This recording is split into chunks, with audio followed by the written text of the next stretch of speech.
Eh bien, bonsoir à tous, bonsoir Antoine et bienvenue pour Alors, ce nouveau Zoom Echo.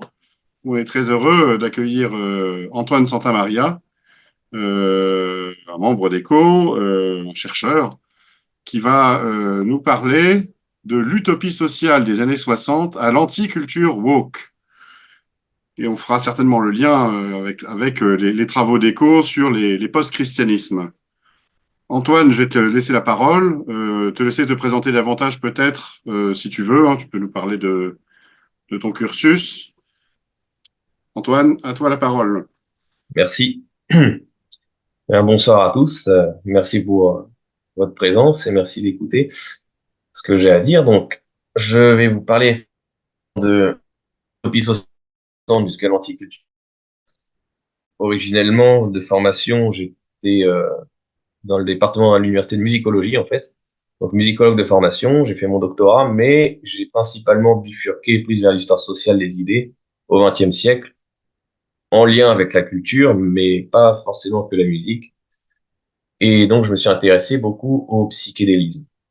Le psychédélisme, c'est très connu dans la culture populaire, dans l'imaginaire, mais dans le fond, dans le détail, ce n'est pas aussi connu que ça devrait l'être, d'autant plus que ça a eu des répercussions immenses jusqu'à aujourd'hui sur la société. Ça a vraiment été transformateur. Et justement, ce qui est intéressant pour le sujet du jour, c'est que quand on s'intéresse un peu au mouvement woke actuel, donc c'est un mot qui englobe beaucoup de choses et on pourra en parler après, mais brièvement, quand on s'intéresse au courant woke, on se rend compte qu'il puise certaines racines dans le psychédélisme des années 60, dans ce qui s'est passé durant les années 60. Dans les années 60, on a un renouveau culturel et ce renouveau culturel, il ne vient pas de nulle part, il n'apparaît pas du jour au lendemain comme ça, mais on sait tous qu'il y a eu la Seconde Guerre mondiale, l'Europe a été ravagée, et en conséquence de quoi, elle va être reconstruite, ça c'est très important, suite au plan Marshall américain. Bon, c'est important, le plan n'est pas de nulle part. Le plan Marshall, c'est facile, c'est les Américains donnent de l'argent aux Anglais et aux Européens de l'Ouest, et en échange de quoi, les Européens acceptent de ne consommer que américain, exclusivement américain. Donc le jazz, toutes les industries culturelles naissantes de la musique, du cinéma hollywoodien, de, du mode de vie américain, du lifestyle américain en général, et ça va procéder à une unification culturelle en Europe. Ça, c'est très important, le fait que la culture soit unifiée. Et ce qui va débarquer aussi en Europe, justement, ça va être le rock and roll. Or, le rock and roll, c'est quand même une musique qui en soi porte la contestation. C'est l'esprit de la contestation. En fait, le rock and roll, c'est très important dans l'histoire parce que c'est la musique de la révolte, fondamentalement, par essence. Après, quand on parle de révolte, il faut savoir révolte contre quoi. Parce que dire que c'est une révolte contre l'ordre dominant, oui, mais contre quoi? Pas contre le capitalisme, par exemple. Pas contre le capitalisme, c'est pas le problème. La révolte, elle va se répandre beaucoup dans la société et euh, ça va être les institutions qui vont être visées. Les institutions, l'école, la famille, l'église. En fait, tout simplement, ce qu'on rejette, c'est ce qui rappelle, fondamentalement, c'est ce qui nous ramène à Dieu. Donc l'ordre en général, l'ordre jusqu'au Père. Voilà, la notion du Père. C'est le monde est considéré vraiment à ce moment-là comme très angoissant. De fait, il l'est puisqu'on est dans l'angoisse de la guerre froide. Il y a toujours ce côté angoisse existentielle qui domine. Et cette angoisse, elle provoque un climat particulier. Elle provoque comment?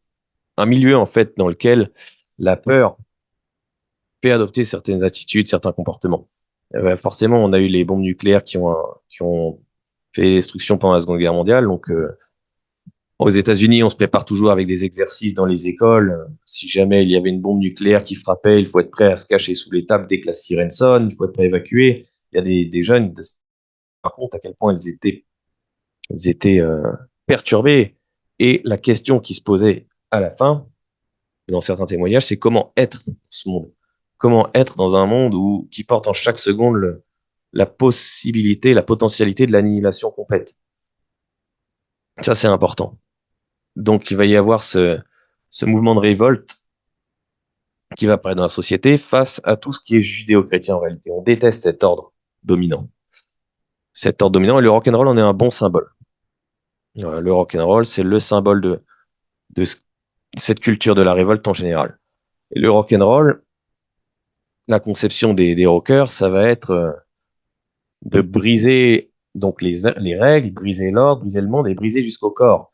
Parce qu'il faut savoir qu'à cette époque-là, le rock'n'roll est naissant, il est indissociable aussi de la drogue. Et quand on parle de drogue, en l'occurrence dans le rock'n'roll, on parle d'amphétamine.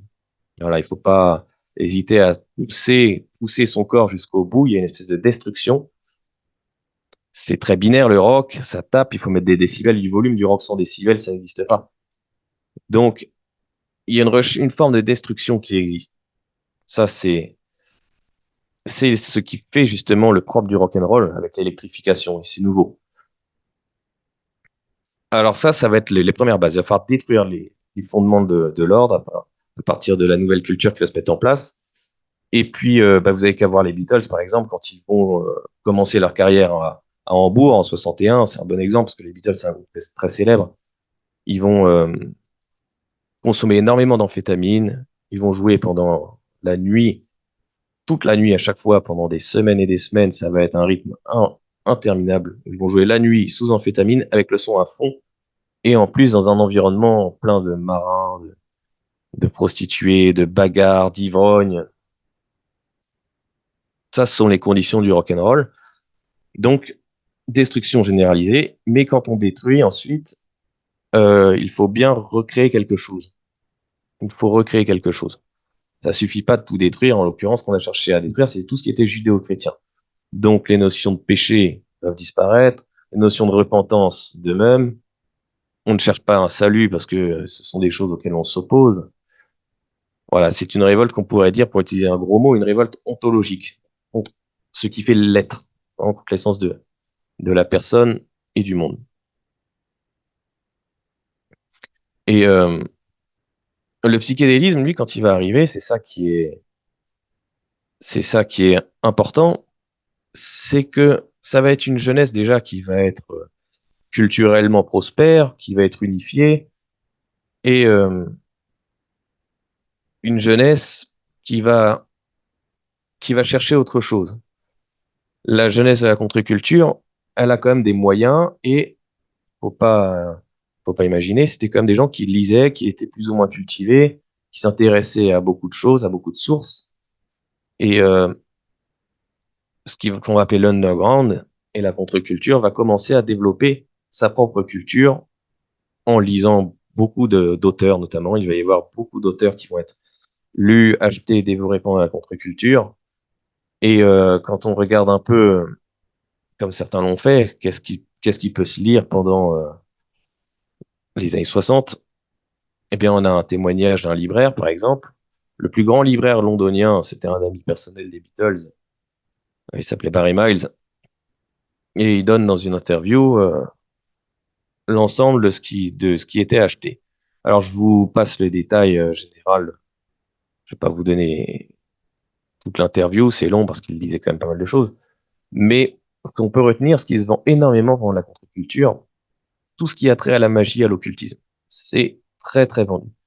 Et notamment auprès des Rolling Stones et des Beatles qui passent dans la boutique. Ils ont tous acheté les auteurs de la magie, notamment les auteurs du 19e siècle, la secte de la Golden Dawn, Aleister Crowley, donc qui étaient des pratiquants assidus et forcément antichrétiens. Tout ce qui est magique, tout ce qui est ésotérique, tout ce qui est aussi soi-disant oriental, hein, Marion d'Absence, elle nous en parle longuement, tout ça, tout ce qui est soi-disant oriental, c'est-à-dire les auteurs un peu hindous, le bouddhisme zen, voilà, euh, tout ce qui a trait aux religions soi-disant authentiques et immémoriales, voilà, tout ça va être très vendu. Et et aussi tout ce qui a trait à la technique, la technologie en général, mais la technologie de communication, la technologie de pointe, la technologie, comme on dit, du do it yourself, donc celle qui permet de, de s'en tirer par soi-même, de communiquer, de créer des modes de vie alternatifs et des communautés. Voilà, tout ce qui permet de créer des communautés, parce qu'il va y avoir beaucoup de création de communautés pendant la culture. Au bas mot, selon les chercheurs, alors c'était assez difficile à relever pour les chercheurs, parce qu'il n'y a pas forcément d'archives, mais des milliers, voire des dizaines de milliers de communautés. Ah, ça, c'est quelque chose de très important et très américain pour le coup.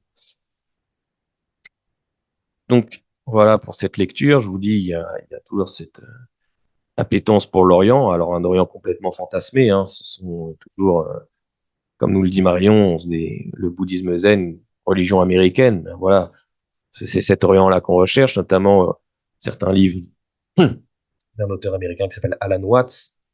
Alan Watts, il a écrit, justement, il a vulgarisé le bouddhisme zen auprès de la contre-culture, présenté comme une religion pure et absolument individuelle, individualiste, dans laquelle on peut avoir l'expérience du Satori par la méditation des koans, qui sont des espèces d'énoncés paradoxaux incompréhensibles. Et à force de se concentrer sur cet énoncé paradoxal, on en arrive à atteindre le Satori. C'est ce qu'il se disait. Bon. En fin de compte, la plus grande influence par-delà la littérature ou les religions orientales, ça va être celle de la drogue. Je vais assez rapidement dessus, mais la drogue, et en l'occurrence les drogues psychédéliques, donc je vous avais dit que dans le rock'n'roll, on utilisait beaucoup d'amphétamines, quitte à aller jusqu'à une forme de destruction du corps. Mais dans les années 60, les années psychédéliques, ce ne sont pas les amphétamines qui vont être les plus utilisées, mais ce seront les drogues dites psychédéliques. Et donc les drogues psychédéliques, de quoi on parle? Mescaline, la mescaline par exemple, la psilocybine et surtout le LSD. Le LSD, donc des acides. Euh, La mescaline, elle avait été largement vantée par Aldous Huxley, l'auteur du Meilleur des mondes, puisqu'il a écrit un livre qui s'appelle Les portes de la perception, dans lequel justement il décrit toute son expérience de la mescaline. Or, ce qui est un peu troublant quand on lit Les portes de la perception, c'est que Huxley présente ça comme une expérience de révélation divine. En fait, selon lui, selon Huxley, il aperçoit l'essence des choses, c'est-à-dire qu'il perçoit les choses telles qu'elles sont en réalité, telles que notre perception ne nous permet pas de voir quand on est dans un état, entre guillemets, normal.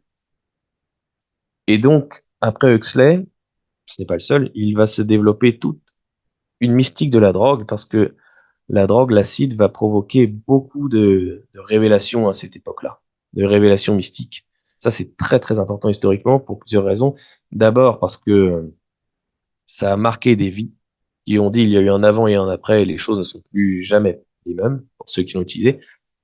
Et surtout parce que ce qu'on sait peut-être moins, c'est que à cette époque-là, en réalité, quand on cherche bien, on se rend compte que tout le monde quasiment en a pris. Et quand je dis tout le monde, ce ne sont pas seulement que les musiciens, mais c'était aussi les auteurs, les politiciens, les scientifiques. Ça a été un moment universel. Si par exemple vous regardez Allen Ginsberg, qui est le grand poète de la contre-culture, un diffuseur de la spiritualité orientale, orientalisante parmi toute la jeunesse, qu'il a dit, enfin, qui l'a initié au LSD, ben, c'était Gregory Bateson, qui est l'apôtre des sciences de la communication aux États-Unis, qui est le grand prophète même, et qui lui-même reconnaît au début d'une de ses œuvres majeures, hein, vers une écologie de l'esprit. Lui-même, il le dit dès le départ, c'est que c'est ça, suite aux expériences du LSD, qu'il a développé une conception mystique du monde, et que cette conception est à la base d'une grande part de ses travaux théoriques et de sa vision générale de la société. Voilà. Alors, comment je pourrais maintenant reprendre ces éléments-là entre le rock qui a été le moment d'une culture de la révolte à l'ordre général, pour ne pas dire une révolte à Dieu et de tout ce qui était héritage judéo-chrétien, puis l'arrivée des drogues psychédéliques qui ont été pour beaucoup utilisées comme l'outil de la révélation mystique qui permet à chacun de se découvrir comme autosuffisant spirituellement. Et en fait, quand on reprend toutes ces données-là et qu'on les reclasse, on essaie de retrouver du sens, on se rend compte facilement, j'ai envie de dire, qu'on a affaire à un mouvement typiquement gnostique. Alors nous, ça nous intéresse puisqu'on travaille sur les post-christianismes. Or là, on a exactement les mêmes tenants et aboutissants que ce qui s'était passé dans le gnosticisme antique. C'est-à-dire que les gnostiques antiques, pour faire un rappel, ils sont nés, alors les gnostiques dits chrétiens, qui étaient qui ont traversé l'histoire en tout cas. Ils sont nés dans l'Église, mais de façon hérésiarque. Ils sont nés en rupture, c'est-à-dire que là où l'Église disait, eh bien, le Dieu créateur nous demande de nous repentir et de croire à son Fils Jésus-Christ parce qu'il est mort pour les pécheurs et donc il faut suivre le Christ, les gnostiques disaient non, non, non. Alors, ils initiaient secrètement en disant non, non, non, non, ceci n'est pas vrai, ce n'est pas exact. Le Christ était plutôt quelqu'un qui était un exemple de ce que l'on doit faire. Mais qu'est-ce qu'on doit faire? Se rendre compte que le mal est un mensonge, que le péché n'existe pas, le monde entier est un mensonge, le cosmos est un mensonge, le temps est un mensonge, la matière est un mensonge. Et celui qui a créé ce grand mensonge, c'est une entité mauvaise. C'est un Dieu mauvais. Et il nous a enfermés dans la prison de notre corps. Il nous a enfermés dans la prison de notre corps, et ça, c'est bien la preuve qu'il est mauvais, puisqu'en réalité, nous ne sommes que des purs esprits. Et de ce fait, eh bien, il faut absolument se rendre compte par soi-même que l'on est son propre Dieu. Pour cela, passer par une expérience initiatique, une expérience mystique, qui nous permette de recevoir cette connaissance. Parce que le mal, ce n'est pas le péché. Le mal, c'est l'ignorance. Donc si on reçoit la connaissance, cette connaissance nous sauve. Et pourquoi? Parce que c'est la connaissance que nous-mêmes, nous sommes divins, depuis toujours, à jamais, et hors de ce monde. Hors de ce monde qui n'est qu'une prison cosmique. Le corps étant lui aussi le, un des barreaux de cette grande prison cosmique. Voilà, en fait, le psychédélisme a exactement adopté cette mentalité, cette psychologie, et c'est assez étonnant parce que poussant les recherches, au bout de quelques temps, je me suis rendu compte, c'était notamment tout ce qui a fait la trame de ma thèse de doctorat, le lien entre gnosticisme et psychédélisme, au travers de la musique, mais pas que. Je me suis rendu compte que quand on cherchait bien parmi les auteurs et célébrités comme John Lennon, comme Philip Dick dans la science-fiction, et bon, comme encore beaucoup d'autres, mais qui sont un peu plus obscurs, je pense, pour la majorité d'entre vous, donc je ne vais pas détailler, eh bien, après coup, ils se sont tous intéressés aussi au gnosticisme antique.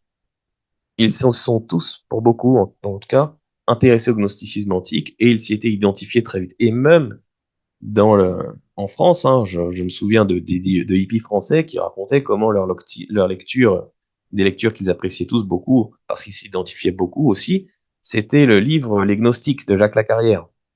Voilà, tout ceci n'est pas anodin. Comme je me rappelle, il disait, il se sentait extrêmement proche de ces révoltés libertins antiques. Voilà. Et par exemple, vous voyez, je me souviens d'un Français aussi qui s'appelle Charles Duchossois, qui a écrit son périple à travers les drogues, en faisant le tour du monde. Et lui, il n'était pas du tout porté à la mystique comme beaucoup pouvaient l'être. Lui, non. Mais après avoir consommé beaucoup de drogue et être perdu dans le Népal, il est désespéré. Et je me souviens de de ses témoignages parce que c'est assez marquant. Il dit, je suis Adam, le premier homme qui se regarde dans le premier miroir du monde. Je suis au paradis terrestre, mais où est mon Dieu? Qui est-il? Qui me dirige, me guide et me soutient? Je retourne près des braises, dont la petite fumée monte pendant 2 mètres, puis se dilue dans la brise du matin. Je regarde mon attirail de drogué, les ampoules, les pilules, les seringues, la boule d'opium, le réchaud à alcool. C'est tellement le spectacle de la nuit et les ténèbres tout à coup exposés en pleine lumière du jour que je me mets à genoux et des sanglots me montent dans la gorge. Je touche un à un tous ces objets démoniaques, je les lève devant moi et les regards anodins, quelconques qui brillent au soleil. Mes bourreaux, qu'ils ont l'air inoffensifs à la lumière du jour. Alors, je passe un peu, je vais plus loin pour pas la faire trop longue, et il continue. Pourquoi Dieu, s'il existe, se moque-t-il des hommes en mettant l'atroce tentation du péché dans les plus belles fleurs?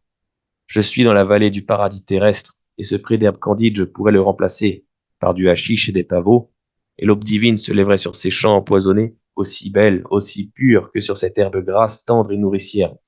Quelle trahison, quelle imposture! Pourquoi la nature s'habille-t-elle de parures si belles? Pourquoi me coupe-t-elle le souffle d'admiration si les sucs les plus empoisonnés naissent aussi de la terre, de l'eau et du soleil. Non, la lucidité de cette aube ne me libère pas plus que les fantasmagories de la drogue. Non, je n'ai aucune raison de vivre dans ce monde de mensonges drapés dans d'aussi louches beautés. Non, je ne veux pas continuer à vivre. Je me vengerai de Dieu. Je me tuerai pour annihiler sa créature. J'ai compris la vraie signification du monde et son mensonge éhonté. Je suis un vrai hippie. J'ai compris. Dieu ne m'aura plus. Voilà. C'est un témoignage très fort quand même, surtout que c'était un homme qui n'était pas du tout porté, comme je vous l'ai déjà dit, à avoir une vision mystique de la drogue, mais pourtant son témoignage, il est très sincère à ce moment-là. Il est très sincère. Euh, donc je fais le lien entre le psychédélisme et le gnosticisme. Encore une fois, il y a une donnée très importante aussi dans le gnosticisme antique que l'on va retrouver dans le psychédélisme et qu'on va surtout retrouver aujourd'hui au XXIe siècle, vous allez comprendre, c'est que pour les gnostiques antiques, l'homme et la femme, ce sont deux mensonges. Autrement dit, ça n'existe pas. Parce que quand on reçoit cette gnose, on comprend qu'il n'y a ni homme ni femme. Mais l'être humain est une créature androgyne, une étincelle spirituelle qui n'a pas de différenciation sexuelle. Ce n'est qu'un androgyne, un androgyne spirituel. Et alors certes, c'était une thématique qui existait dans l'Antiquité déjà, le mythe de l'androgynie primitive, mais que je sache, par exemple chez Platon, c'est différent. Ce sont des mythes qui ont vocation à bâtir des cités, des systèmes politiques, à être médités pour trouver des significations assez pratiques. Mais chez les gnostiques, c'est différent. C'est une réalité très, très, très terre à terre. Et le rejet général du cosmos, plus la défiance au Dieu créateur chez les gnostiques, ça faisait que pour montrer justement sa liberté, il fallait se permettre de pratiquer tout ce qui était licencieux et condamné justement par la morale. Et ça, c'est un trait qu'on retrouve exactement dans la génération psychédélique. Il faut montrer qu'on est libre dans cette conception de la liberté, justement pour montrer son affranchissement par rapport aux forces qui nous régissent, et en l'occurrence, la première d'entre elles étant Dieu. Voilà, c'est une façon d'affirmer sa liberté. Je vais avancer un petit peu. J'avais encore pas mal de choses à dire dessus, mais je vais pas avoir le temps sinon. Alors, l'utopie sociale, puisque on parle quand même de l'utopie sociale à l'origine, dans les années 60, euh, la notion d'utopie, elle était très présente forcément dans les années 60. Puisqu'en fait, une idée régnait aussi beaucoup dans le psychédélisme, c'était que la recréation de la société passera d'abord par la vivification de l'esprit, la renaissance de l'esprit. Et pour ça, il faut éclater les cadres de son esprit. C'était un des buts de la drogue. Parce que quand on prenait certains acides, la perception était complètement altérée au point que les dimensions changeaient, la profondeur changeait. Et à la lecture de beaucoup de témoignages, beaucoup n'arrivaient plus à distinguer leur corps du reste de ce qui les entourait. Ils étaient comme fondus. Cette expérience de fusion, justement, qui en a tellement converti à la mystique avec le psychédélisme. Euh, cette expérience-là de la drogue, c'était le moyen de reformer la société. Voilà. C'est ce qu'écrivaient les auteurs psychédéliques comme Alan Watts, dont j'ai déjà parlé, comme Timothy Leary, qui était un des grands, grands noms des années 60. Ce sont des noms qui ne sont pas très connus en France, et c'est un tort parce qu'ils ont une influence très importante dans l'histoire. Timothy Leary, notamment avec son ouvrage La politique de l'extase, où lui-même s'identifie aussi au gnostique antique, et il fait l'apologie de la drogue psychédélique. Fait l'apologie de la drogue psychédélique, lui qui avant était psychologue à Harvard. Donc c'était pas quand même quelqu'un qui était, c'était pas quelqu'un des moindres. Et ami personnel des Beatles en son temps, entre autres, il va avoir une très forte influence dans la jeunesse. Il aura aussi une influence sur la cyberculture plus tard. Ça, c'est très intéressant ce lien-là, mais on en parlera, on aura l'occasion d'en parler sûrement une autre fois. Euh, voilà, l'idée c'est que si je détruis les, les structures mentales, alors la société qui ne serait que la projection des structures mentales changera radicalement, de façon utopique. C'est une espèce de personnalisme, mais personnalisme à la drogue. Euh, dans les années 60, cette notion d'utopie donc elle réapparaît fortement au travers des psychédéliques. Alors, je me suis arrêté sur un auteur qui, lui, n'est pas psychédélique du tout. Et pourtant, il a beaucoup de points communs. C'est un théoricien de l'utopie. Et c'est intéressant parce que pour moi, son œuvre, elle reprend vraiment ce qui fait l'essence de l'utopie en Occident. C'est-à-dire que je dois vous dire que pour moi, l'utopie n'est pas un concept forcément très positif. N'est pas forcément un concept positif, puisque par définition, il ne peut pas exister, mais toutes les tentatives d'utopie, historiquement, les utopies sont des cités réglées comme du papier à musique, si j'ose dire, donc ça ne laisse que peu de place à la liberté. Mais il y a un auteur au XXe siècle qui s'appelle Ernst Bloch, un Allemand, qui a beaucoup écrit toute sa vie sur l'utopie. Toute sa vie sur l'utopie. Et lui, son idée de l'utopie, euh, comment il la qualifiait, l'utopie à venir, parce qu'il y croyait, Ernst Bloch, au XXe siècle, donc, c'était une gnose révolutionnaire. Voilà comment il la définissait. Bloch, c'était un marxiste, mais il n'était pas en odeur de sainteté auprès des marxistes et des communistes parce qu'il avait un héritage intellectuel millénariste très fort. Très fort. Il s'en revendiquait de cette pensée millénariste. Alors je prends Bloch et la pensée millénariste parce qu'en fin de compte, le psychédélisme, à sa façon, c'est un millénarisme aussi.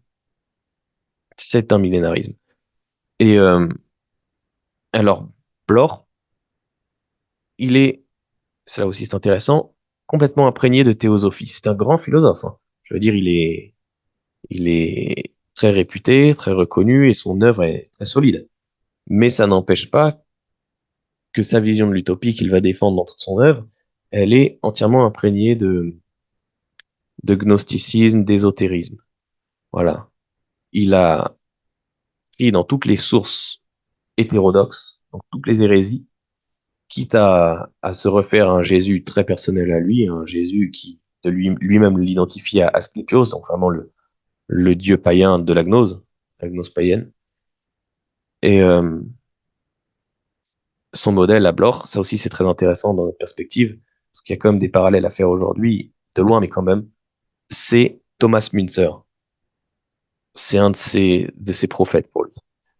Thomas Müntzer, c'est un anabaptiste au XVIe siècle qui voulait instaurer le royaume de Dieu par l'épée, donc un utopiste mais plutôt violent.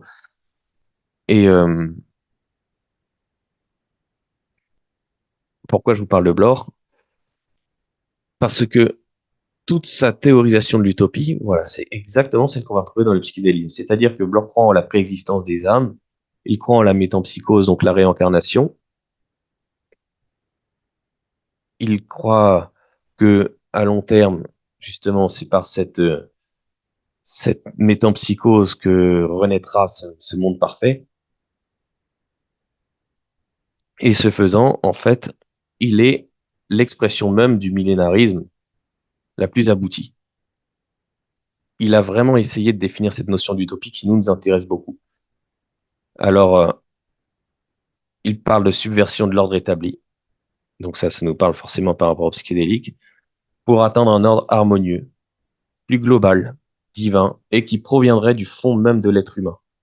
Et c'est-à-dire donc en même temps s'affranchissant de la soumission directe à Dieu, qui encore une fois est vu comme un démiurge. Ça, c'était un mot-clé du gnosticisme. Donc juste quelqu'un qui a fabriqué le monde, simplement. Mais un démiurge incapable d'enrayer le mal présent dans le monde, s'il en est lui-même l'auteur. Voilà, c'est exactement ce que l'on retrouve chez Timothy Leary et chez les psychédéliques. Le gnostique, la tendance gnostique, elle semble trouver son débouché politique dans l'utopie. L'utopie, en elle, elle porte le rêve d'une indépendance de l'homme à l'échelle d'une société, que ce soit chez Thomas More ou chez Campanella, avec la Cité du Soleil de Campanella. Ça, c'est à l'échelle d'une société, voire à l'échelle de la planète entière. Par exemple, dans l'utopie rêvée par André Breton et Trotsky, qui étaient d'accord tous les deux ensemble pour affirmer que les forces libérées du moi parviendront ou pourraient parvenir à une société globale comme collectivité fraternelle. Quoi qu'il en soit, l'Occident cultive dans son histoire l'utopie comme perspective, ou plutôt le désir d'une société unifiée globalement, qui atteindrait ainsi sa propre fin, et cette fin-là, c'est l'unification du genre humain de façon autonome et autosuffisante. Et il y avait un auteur qui s'appelait Thomas Molnar, un catholique d'Europe de l'Est, et en 1967, donc vraiment c'est l'année centrale du psychédélisme, il a écrit un ouvrage sur l'utopie, et présente l'utopie comme étant la divinisation collective de l'être humain, individuellement divin, montrant par là la parenté intellectuelle et spirituelle avec la gnose, et la gnose bien comprise comme hérésie chrétienne, celle qui considère que la lumière intérieure suffit à assurer le salut, parce que seul l'esprit est d'origine divine, tandis que le corps et les formes extérieures de l'Église sont des pièges sataniques. Et Thomas Molnar commente alors la perspective utopique en trois phases, qui voit dans la dernière phase le moment ultime où l'humanité atteint son but statique. Alors, ce n'est pas le seul à faire ça. Vous avez aussi le père Henri de Lubac qui avait écrit un ouvrage sur Joachim de Fior qui montre justement ce retour permanent des trois états, des trois stades. En tout cas, la pensée utopique, c'est une forme indissociable de rupture avec l'ordre dominant. Ça, c'est clair. Et qui installe à n'importe quel prix l'apogée de l'espèce humaine réunie sous une même bannière. On a un autre auteur qui a sorti aussi un ouvrage très important sur l'utopie, également en 1967, et qui s'appelle Jean Servier. Et lui, il insiste sur le fait qu'à l'âge contemporain, le moyen d'atteindre et de réaliser le troisième âge de l'humanité est de nature scientifique. Alors, moi, j'ajouterais même technique, et ça aussi, ça va pair avec notre sujet. Alors, l'utopie, c'est la continuité en réalité des millénaristes qui ont existé depuis au moins le Moyen Âge, en fait, qui sont dans la filiation des gnostiques, tant en matière de doctrine que en matière de comportement en société, mais les psychédéliques, pardon, les millénaristes ont pu se montrer beaucoup plus violents, en fait, souvent. Par exemple, si vous prenez Thomas Müntzer et les Anabaptistes, ils n'ont pas hésité à tenir une ville en siège, présentée comme le royaume de Dieu et appliquer une loi extrêmement violente. Et ça, c'est intéressant pour notre sujet parce que on fait souvent une distinction qui a sûrement très peu de raisons d'exister entre spirituel d'un côté et religieux de l'autre. Le spirituel serait quelque chose de beaucoup plus personnel, de beaucoup moins engagé, en tout cas politiquement, là où le religieux serait beaucoup plus structurel. Structurel et fondé sur des méthodes de diffusion, de partage, voire de conversion, avec l'idée de la conversion vraiment. Bon, alors la distinction spirituelle et religieuse, moi, je ne la trouve pas très fondée en réalité, mais ceci étant dit, ça permet quand même de nous donner une grille de lecture intéressante parce qu'effectivement, pendant l'ère psychédélique, ça va être donc le retour de cette idée gnostique que l'homme est son propre maître, son propre diveur, son propre sauveur, pardon, et d'essence divine. Et tout le monde est invité à suivre cette expérience. Tout le monde est invité. Certes, c'est une rupture avec l'ordre judéo-chrétien et c'en est le but. C'est fini d'avoir un Dieu qui nous dirige et auquel il faut obéir, mais nous sommes notre propre maître, notre propre Dieu. Le psychédélisme, c'est cette expérience-là. Ce n'est pas seulement des mots dans un livre, mais c'est venez faire cette expérience et en plus, grâce à la technologie, c'est une expérience de masse. Ce sera la possibilité de l'expérience de masse. Et dans le côté un peu plus religieux, c'est là où j'arrive sur le wokisme, c'est que cette pensée woke, elle a le même fond, quand on cherche bien, elle a le même fond gnostique, c'est-à-dire de croire que l'homme est son propre maître, son propre Dieu, que le monde n'a pas de prise sur lui. La preuve, c'est qu'on a le droit de renverser tous les concepts qui ne nous plaisent pas dans le monde et de les déclarer faux, jusqu'à dire qu'un homme n'est pas un homme et une femme n'est pas une femme. Et ça, c'est extrême. Par rapport au psychédélisme, ça va plus loin. Bien que le fondement soit le même, en fait. C'est ce fondement androgyne primitif, celui qu'on retrouve dans le gnosticisme, fondamentalement. Alors, ce qui est intéressant aussi, c'est que le mot woke en lui-même, c'est le même mot que hip, ou hipster, ou hippie, que la racine hip en tout cas. C'est exactement le même mot. C'est-à-dire que woke en anglais, ben, c'est très simple, hein, ça signifie éveillé. Alors évidemment, quand on dit éveillé, le sens est clair. On parle d'éveil spirituel, hein, on parle pas de se réveiller le matin. On parle bien d'éveil spirituel et éveil spirituel bien dans le sens complètement gnostique, c'est-à-dire de soi à soi-même. Et j'ai mis une note par rapport au mot hip, je la retrouve, vous allez voir que le sens est le même. Le mot hip, qu'est-ce qu'il signifie? Étymologiquement, être hip, être un hipster, donc précurseur du hippie, dont la racine hip est la même, c'est une façon d'être gnostique. Le mot Wolof, hip, alors le Wolof, c'est l'une des langues du Sénégal et de Guinée, qui est parlée par une partie des esclaves dans les années 1700. Donc le mot hip se traduirait en anglais par enlightenment. Ce terme recouvre à la fois la notion d'éclaircissement, tant par le biais de la connaissance, de l'apprentissage, et à la fois d'éclaircissement en tant qu'illumination. C'est pour cela que le hipster sait. Il sait ce qu'il est et ce que l'existence est. Il sait car il expérimente. Il sait parce qu'en expérimentant, il a vu. Être hip, c'est ouvrir ses yeux, mais pas n'importe lequel. Le hipster ouvre les yeux de l'esprit, le purusha, c'est-à-dire le troisième œil ou œil cosmique. Pour mes trois dernières phrases, j'ai cité une auteure qui s'appelle Eleonore Villot, justement, qui parle beaucoup de ce que signifie que d'être hippie. Voilà, donc le mot woke, c'est en une certaine façon le mot qui veut dire être son propre maître, fondamentalement et par essence. C'est un raccourci direct vers la gnose. Mais à la différence, je vous disais, du psychédélisme, le wokisme est beaucoup plus agressif. Il est combattant, il est prosélyte, et il ne supporte pas l'opposition. Et ce qui est quand même, à noter, c'est qu'il s'est fondé et construit contre le protestantisme américain originellement. Il en a adopté quelques, quelques formes, quelques ressemblances de structure dans la façon de, entre guillemets, j'allais dire, d'évangéliser. Et il se place vraiment contre le protestantisme américain. Il est en rupture avec. Et les données sociologiques de ces dernières années, d'ailleurs, montrent comment le protestantisme a chuté aux États-Unis depuis quelques années, justement, comparativement au développement de ce courant progressiste classé à gauche, qui lui, par contre, a explosé, a complètement explosé. Hop, je reprends mes notes. Euh, le wokisme, en plus, il s'impose par la violence et elle est psychologique, sociale, voire elle peut être même physique sur certains campus américains, c'est arrivé, parce que les woke, justement, ont puisé beaucoup dans les idées d'auteurs français comme Michel Foucault, par exemple. Alors, je ne suis pas sûr que tous les woke aient lu Michel Foucault, mais ça n'empêche que la théorie de Foucault, elle a été bien assimilée par ce mouvement. C'est-à-dire que tous les rapports humains ne se résument plus qu'à être des rapports de pouvoir, de domination. Et les woke, effectivement, conçoivent la société comme un lieu d'affrontement généralisé entre tous. Mais il y a quand même quelques ennemis à abattre pour les woke et pour le wokisme, et notamment, c'est tous ceux qui ne sont pas, entre guillemets, racisés. Qu'est-ce que ça veut dire concrètement? Ça veut dire les blancs, en général. Et pourquoi les blancs? Bon, c'est pas parce que la couleur en elle-même est plus dérangeante qu'une autre, mais les blancs, c'est quand même le symbole, c'est là où il faut pas se mentir. C'est le symbole de l'ordre occidental judéo-chrétien, justement.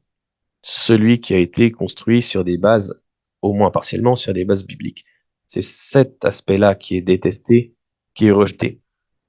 Je vous disais que le psychédélisme s'inscrivait dans la tradition millénariste.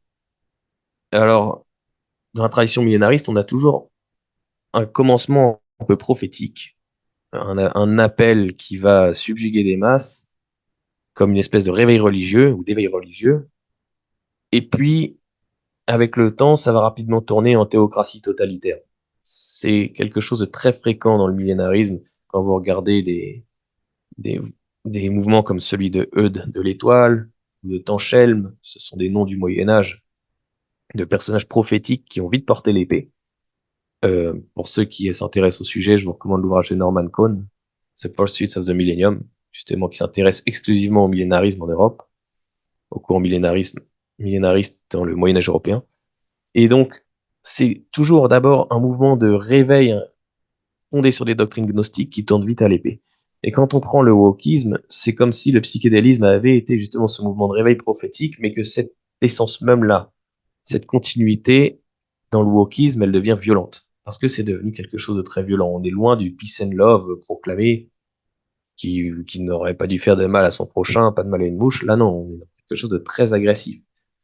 C'est aussi parce que maintenant la société chrétienne a perdu énormément de poids, donc il est aussi plus facile de se montrer agressif. Le wokisme dans le rapport au corps est intéressant, malheureusement intéressant. C'est-à-dire, je vous l'ai déjà dit, je me répète, mais c'est ce retour à l'idée de l'androgynie primitive. Sauf que on en était à une androgynie primitive de type spirituel dans le gnosticisme, y compris dans le psychédélisme, on se voyait encore comme une entité divine désincarnée qui était par-delà les catégories d'hommes et femmes. Mais le wokisme est très terre à terre, dans le sens où cette androgynie primitive, on va même faire violence au monde et au cosmos en l'imposant dans son propre corps, voire dans le corps des autres, en les convainquant que c'est le bon chemin. Et dans l'autre forme de violence, c'est en faisant comprendre qu'on n'a pas le droit de contester. Ils se battent pour qu'on ne puisse pas contester. Si un homme décide de devenir une femme, c'est une femme. Et vice-versa. Ça, vous le savez déjà. Ça, c'est une forme de violence, mais elle puise vraiment cette origine dans le concept d'androgynie primitive qui a fait son chemin dans la culture. Vous voyez, un chanteur comme David Bowie, par exemple, les années 70, il a fait sa célébrité autour de cette idée-là, de l'androgyne. Dans ses concerts, il était déguisé à moitié en femme, mais on savait pas très bien si c'était un homme ou une femme. C'était très ambigu. David Bowie était un grand lecteur des gnostiques. Lui-même le disait. Tout ceci n'est pas anodin. Vous voyez ce retour aux vieilles théories originelles. Donc, devenir woke, c'est intégrer une communauté religieuse dont les postulats de base venaient du gnosticisme. Venaient du gnosticisme. D'un côté, cette révolte, parce qu'il y a une révolte. Sauf que cette révolte, elle est même plus tournée seulement contre les choses du ciel et de Dieu, elle est tournée contre les hommes qui eux, sont encore en accord avec l'ordre des choses. Cette révolte-là, et puis cette reconstruction de l'homme et son propre maître. L'homme se suffit à lui-même, il est ce qu'il veut, et c'est d'une façon absolument littérale. Absolument littérale. Vous avez un auteur qui a écrit aussi sur le wokisme, il s'appelle Jean-François Bronstein. J'ai gardé une citation de lui qui était intéressante pour notre sujet. Je me permets de vous la lire brièvement. Euh,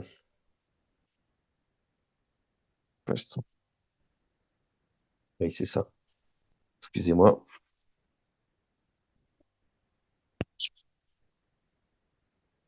Concernant la dimension gnostique du wokisme, Bronstein nous dit ceci: le terme woke exprime bien cette prise de conscience globale et subite du caractère mauvais d'un monde qui est celui de la domination et de l'injustice et le sentiment qu'il est urgent de tout faire pour combattre ce mal.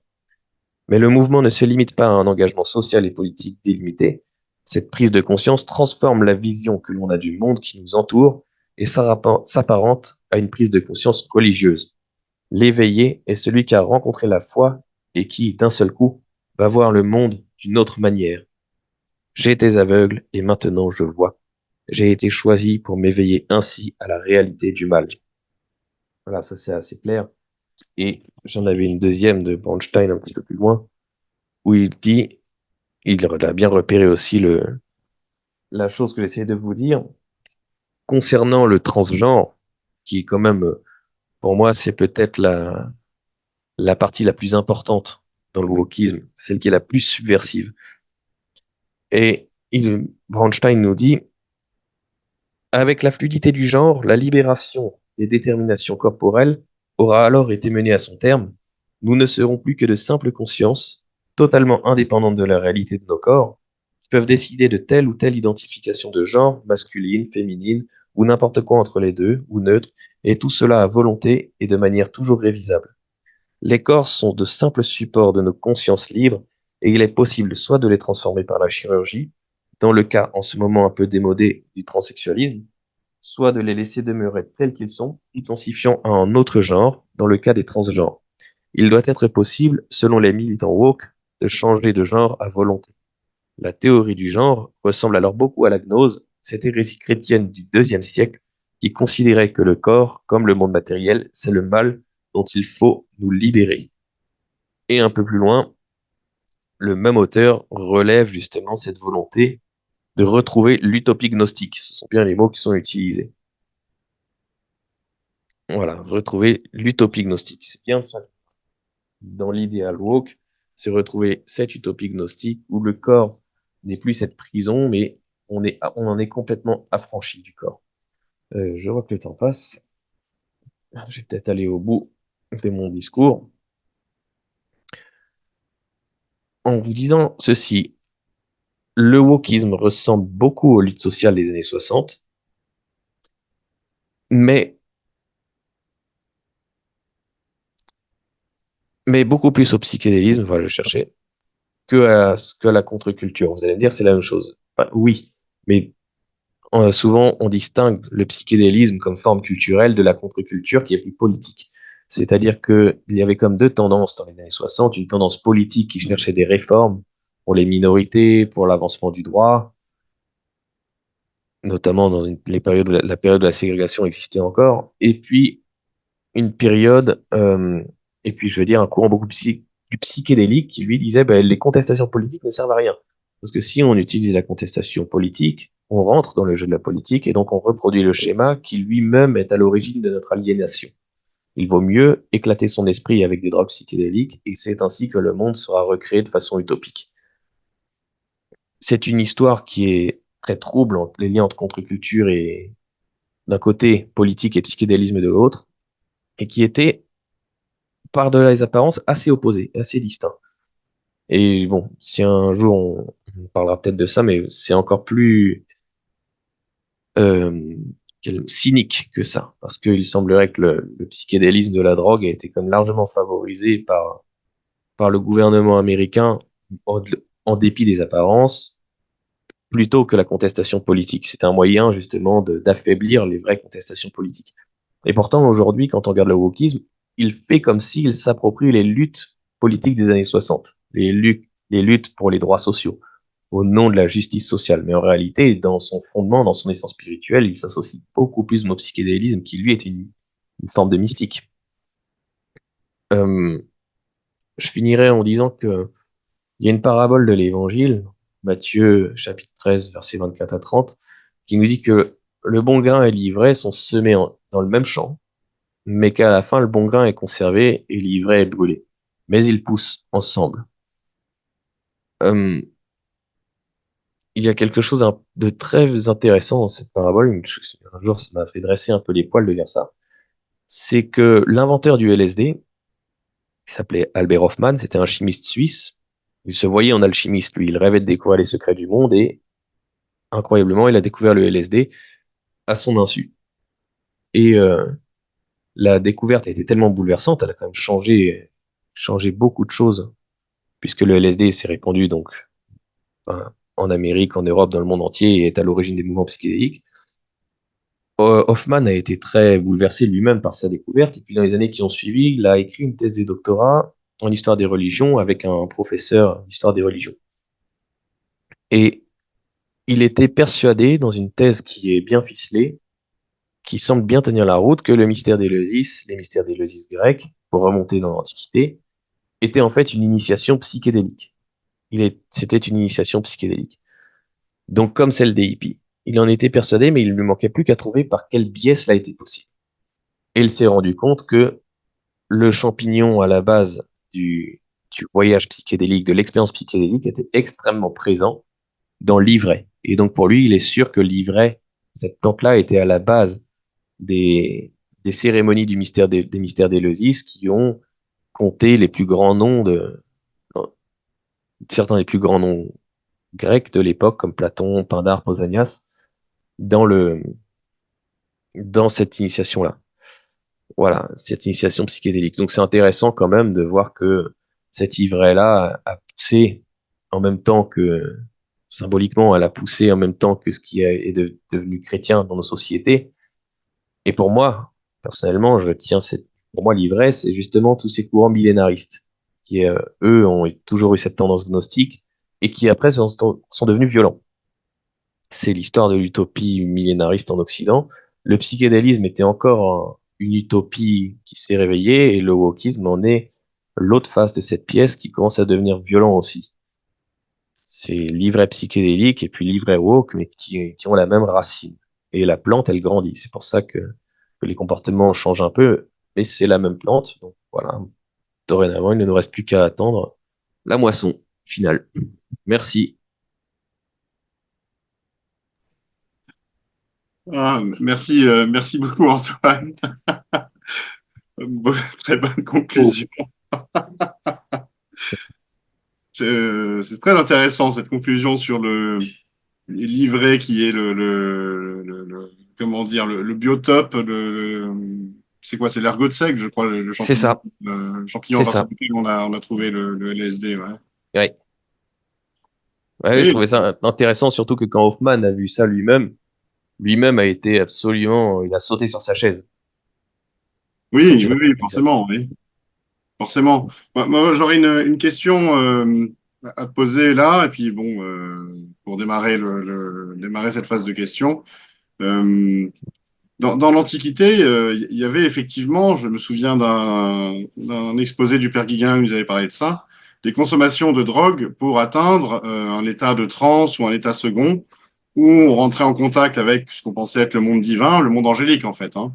On avait des Ouais, visions, hein, on voyait des dieux à tête d'animaux par exemple, ouais, ou ce genre de choses-là. Mais il n'y avait pas encore le gnosticisme post-chrétien en fait. On ouais, était dans une forme d'exploration qui pouvait être parfois très malheureuse, hein, parce que on est en contact aussi avec le monde angélique mauvais, mais il n'y avait pas cette idée qu'on se sauvait par soi-même. ouais, c'est Euh, ça. il y a quelque chose qui est quand même radicalement changé en fait avec cette nouvelle gnose, quoi. Oui, et c'est Euh, pour ça que les gnostiques dits chrétiens ont été les plus appréciés dans l'histoire en Occident et les plus violents. Bon, on lit beaucoup les gnostiques païens aussi, comme ceux du Corpus Hermeticum, ceux qui s'intéressent à l'Asclépios, ou donc ce qu'on appelait la gnose païenne. Mais d'abord, il semblerait en réalité que c'était bien postérieur à l'Évangile. Et puis, dans un second temps, ça a été moins influent dans les mouvements beaucoup plus sauvages et millénaristes que ceux des gnostiques chrétiens. Et la particularité des gnostiques chrétiens, c'est vraiment de vouloir tout détruire d'abord, de renverser l'ordre. Et c'est ça qui fait leur spécificité, parce qu'après tout, on n'a pas besoin d'être un féru de magie, d'ésotérisme pour avoir une attitude gnostique. Les punks ont souvent été vus comme des gnostiques, et c'est pas des magiciens, mais simplement parce qu'ils voulaient tout renverser. Comme les anarchistes ont été par définition un peu des gnostiques. Les punks, je dis ça parce qu'ils reprennent ce côté anarchie volontairement. Et archos, en grec, ça veut dire, ben, c'est le privatif, et archos, ce sont les archontes, les dominations planétaires qui justement régissent la vie des hommes. Et donc, il faut se débarrasser des archontes en renversant tout. Et ça, il n'y a pas forcément besoin de magie et d'ésotérisme. Et mhm, ça, par contre, c'est une constante dans l'histoire occidentale. mhm. Alors, ma question précisément, elle était à partir de là d'essayer enfin, de demander, est-ce que tous ces mouvements, ceux que tu as décrits, alors de la contre-culture, du psychédélisme jusqu'au woke, ont vraiment identifié la foi chrétienne comme un ennemi? Ou est-ce que Oui, c'est plus généralement comme les punks, grosso modo, on va tout casser parce qu'il faut tout casser, quoi. non, non, ça a vraiment été dressé contre tout ce qui était judéo-chrétien. Mm. Et il y Voilà, avait. c'est-à-dire qu'on on pouvait apprécier Jésus. Dès l'instant, on le voyait comme une espèce de brahman un peu cool à cheveux longs et qui disait aimez-vous les uns les autres. Mais par contre, si on dit que c'est un juif qui est mort sur une croix et qui dit maintenant il faut croire en moi, ah non, non, ça c'était vraiment détestable. Il fallait se débarrasser de tout ce qui était judéo-chrétien. Ça oui, justement, c'est marqué, c'est souvent oublié, mais c'était en rupture avec justement ce fond religieux qui était commun à l'Occident, en tout cas, au moins théoriquement. Et est-ce que tu aurais des auteurs justement qui ont écrit spécialement là-dessus, y compris jusque dans le mouvement woke? Alors, parmi les psychédéliques, si tu veux, c'est plus ou moins subtil parce que ils passent leur temps à prôner un syncrétisme, un pseudo-syncrétisme universel, Mhm.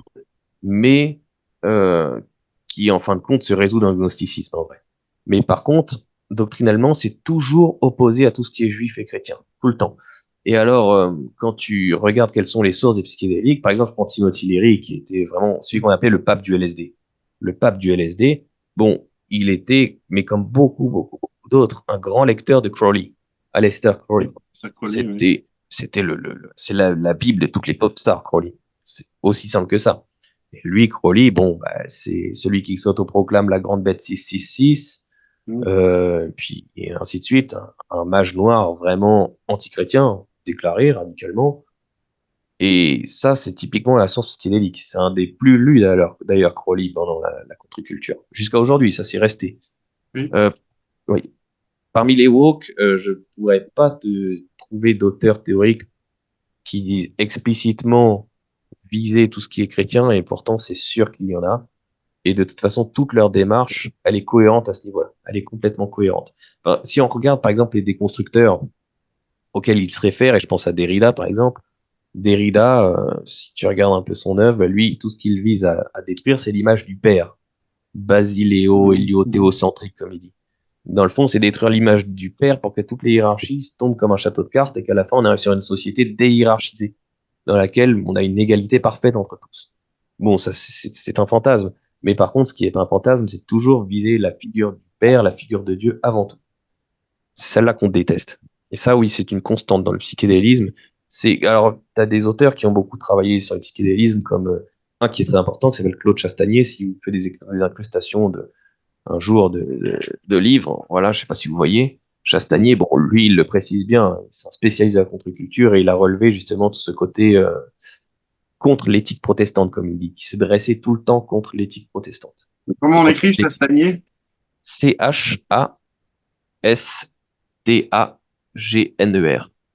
Ah, ouais, d'accord, Castanier, oui. Mhm. Ouais. Et c'est toujours, il a bien relevé à chaque fois que c'était contre ce que lui appelle l'éthique protestante. Mais en réalité, quand il parle de l'éthique protestante, c'est la Oui, notion morale du péché, du mal. Voilà, il fallait revenir à cette idée que le mal, c'est l'ignorance. Ouais, bien sûr, c'est plus pratique comme ça. de la culture rock.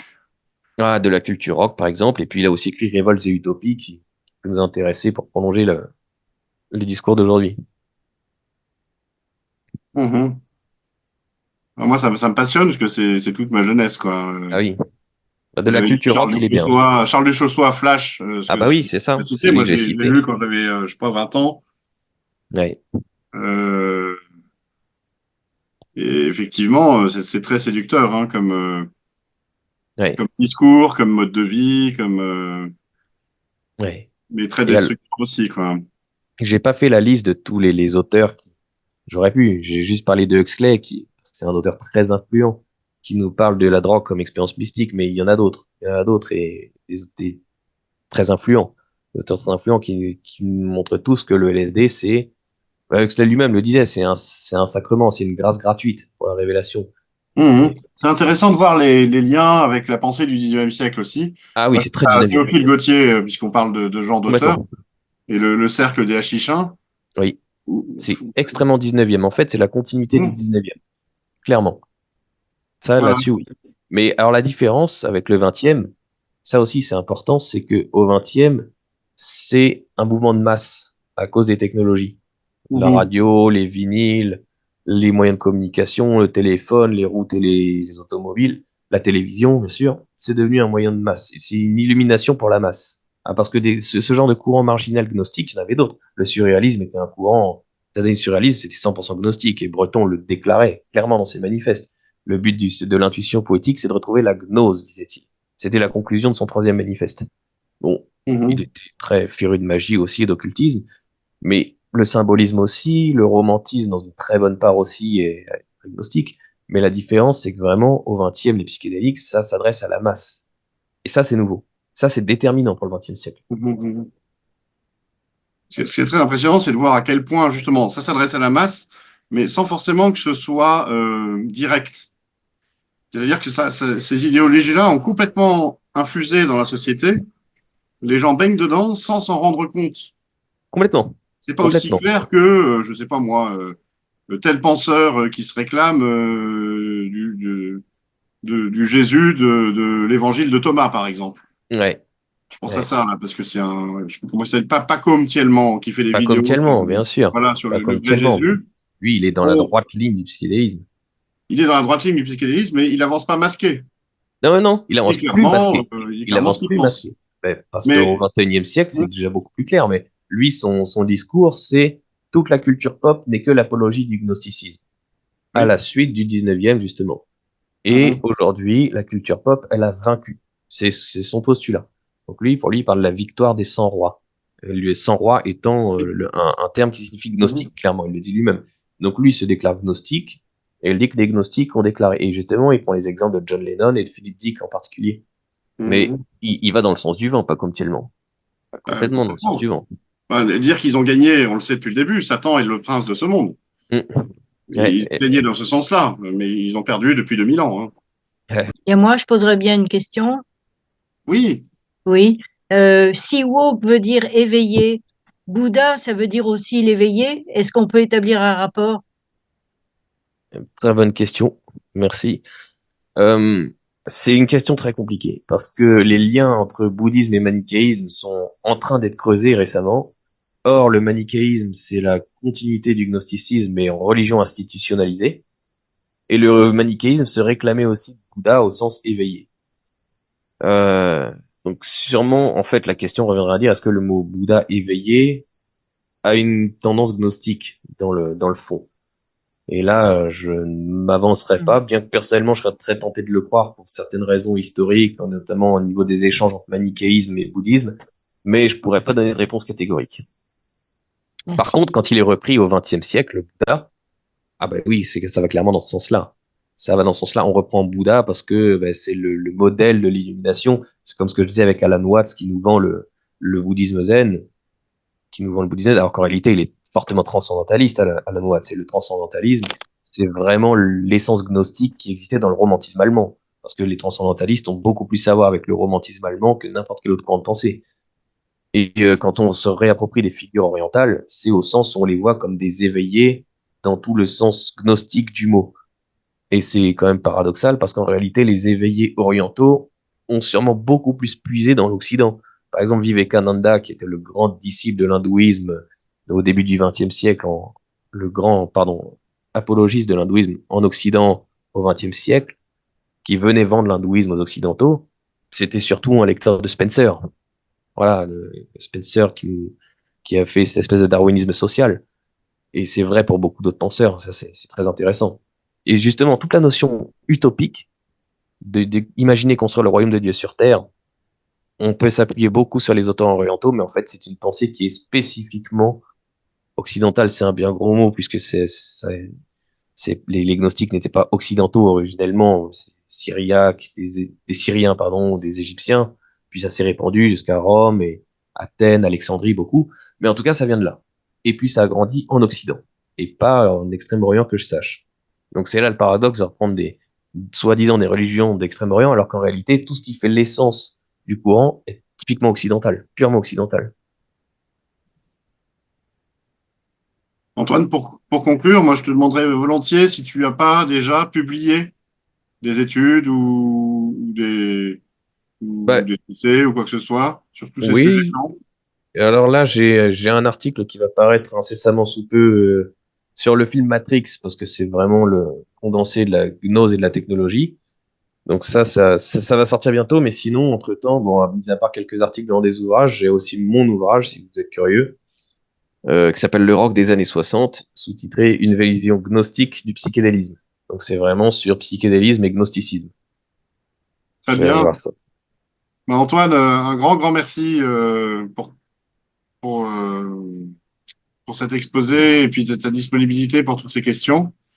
Merci à Euh, vous. euh, on espère il y aura des suites, peut-être d'autres exposés avec toi.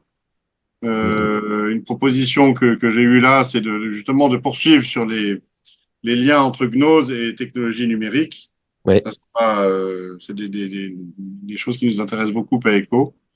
Euh, Mhm. Antoine, encore merci Merci et à bonne vous. nuit à tous.